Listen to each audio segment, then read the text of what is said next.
que clamaban por libertad religiosa en los países católicos en sus territorios. La primera medida que tomaban era la suspensión total de la misa y el obligar a los ciudadanos por ley a asistir obligatoriamente a los cultos reformados. La destrucción de iglesias católicas, de imágenes junto al asesinato de obispos, sacerdotes y religiosas marcaron estos territorios.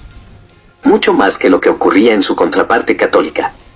Para citar solo algunos ejemplos, ya que todas las fuentes investigadas solo hablan de la Inquisición católica y ni una de la protestante.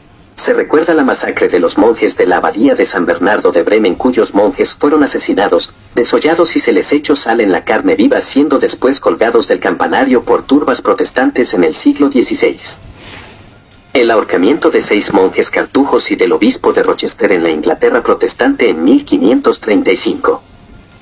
La quema de miles de católicos y anabaptistas por Enrique VIII en el siglo XVI, siendo su hija católica María la que heredó el título de María la Sanguinaria. La quema en la hoguera de Juan Server, el descubridor de la circulación de la sangre, en Ginebra por orden de Calvino. Sin embargo, solo se recuerda el caso Galileo, que no fue ajusticiado. Cuando Enrique VIII comenzó la persecución católica en Irlanda, existían más de 1000 monjes dominicos, de los cuales solo 2 sobrevivieron la persecución. En la época de la protestante Isabel, alrededor de 800 católicos eran asesinados por año. El historiador protestante Henry Hallam dice, la tortura y la ejecución de los jesuitas en el reinado de Isabel Tudor fue caracterizado por el salvajismo y el prejuicio.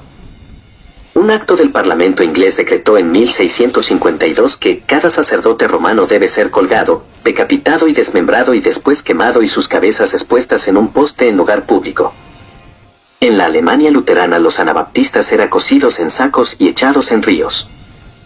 En la Escocia presbiteriana de Juan Knox, en un periodo de 6 años se quemaron más de 1000 mujeres acusadas de hechicería. En las ciudades tomadas por el protestantismo, los católicos tenían que abandonarlas dejando en ellas todas sus posesiones o convertirse al protestantismo. Si se les descubría celebrando la misa eran castigados con la muerte.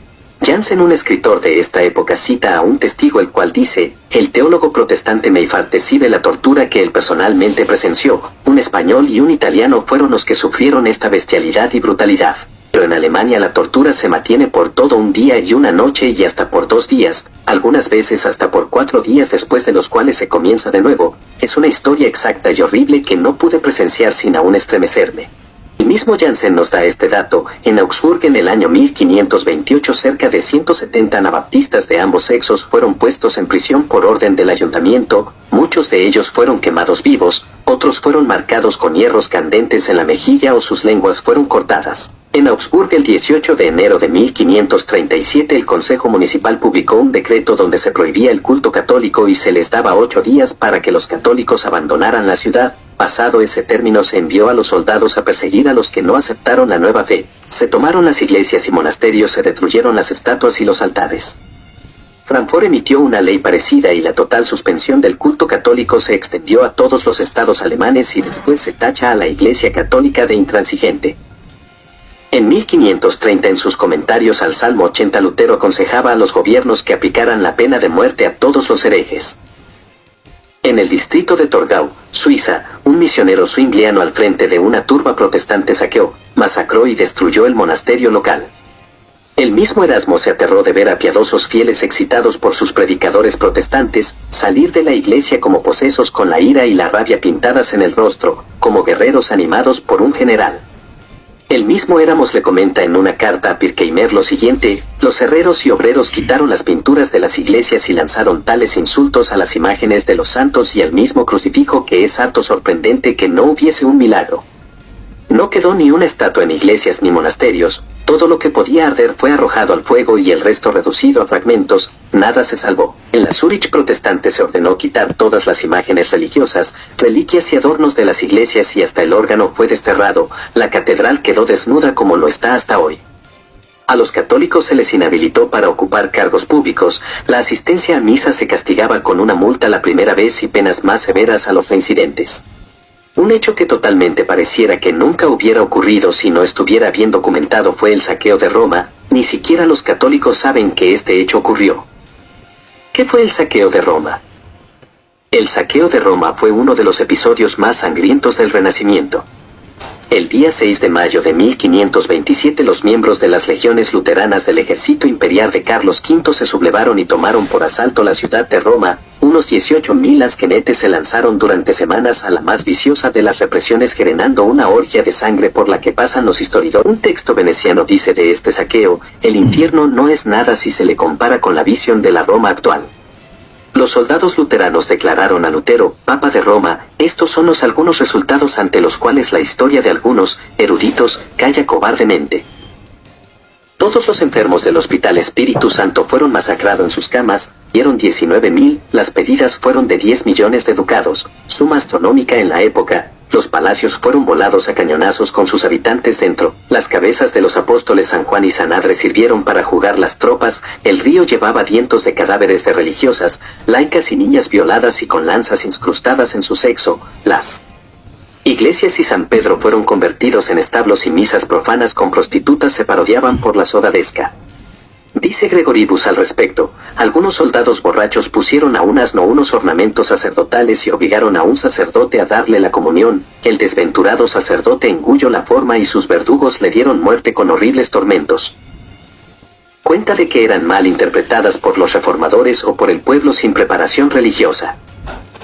En estas se rechazaba mucho de los méritos atribuidos a estas. Las indulgencias no perdonaban los pecados ni las culpas, sino solo las penitencias terrenales que la Iglesia, no un gobernante secular, había impuesto. En cuanto a librar las almas del purgatorio, el poder del Papa se limitaba a las plegarias en que suplicaba a Dios que aplicara al alma de un difunto el excedente del mérito de Cristo y los santos. La reforma en Alemania, Wilderand. De nada sirvió, la reforma siguió su curso.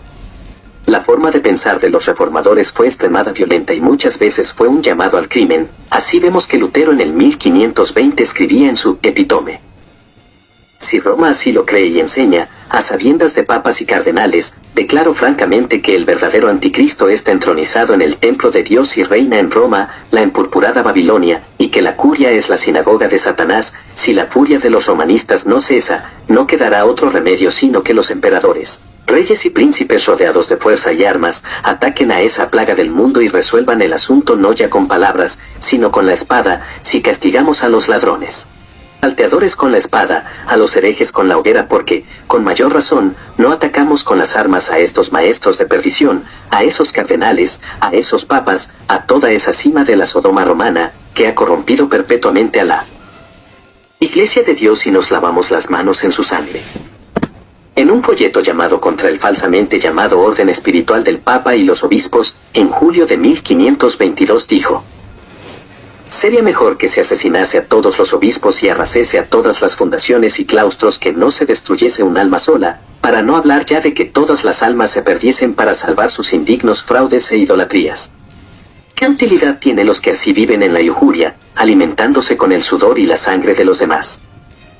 En su folleto, contra la horda de campesinos que roban y asesinan, Lutero decía a los príncipes: empuñad rápidamente la espada, pues un príncipe o señor debe recordar en este caso que es el ministro de Dios y servidor de su ira, Romanos 13, a quien se entregó la espada para emplearla contra tales hombres. Si puede castigar y no lo hace, aunque el castigo consista en privar de la vida y derramar sangre, es culpable de todos los asesinatos y todo el mal que esos hombres cometan. Lutero escribía en julio de 1525 en su Carta Abierta sobre el libro duro contra los campesinos: si creen que esta respuesta es demasiado dura y que su solo fin es hacerles callar por la violencia, respondo que esto es verdad. Un rebelde no merece que se le conteste con razones, porque no las acepta. La respuesta adecuada es tal boca es un puño que haga sangrar la nariz. Los campesinos no quieren escuchar, hay que abrirles los oídos con balas hasta que salten sus cabezas. El que no quiere escuchar la palabra de Dios cuando se le dice con bondad ha de escuchar al verdugo cuando éste llega con su hacha: no quiero oír ni saber nada de misericordia. Sobre los judíos decía en sus famosas charlas de sobremesa: arrójeles quien quiera que pueda azufre y alquitrán. Si uno pudiera echarles fuego del infierno tanto mejor, y esto debe hacerse en honor a nuestro Señor y del cristianismo. Y aún se acusa a la Iglesia Católica de antisemitismo y se tacha las palabras de perdón del Papa de flojas, quien de la Iglesia Luterana ha pedido perdón a los judíos. Willibald Pirkeimer dijo en 1529 sobre la Reforma: pues antes que se extirparan los errores anteriores, Se introdujeron otros muchos más intolerables, comparados con los cuales los otros parecen juegos de niños, las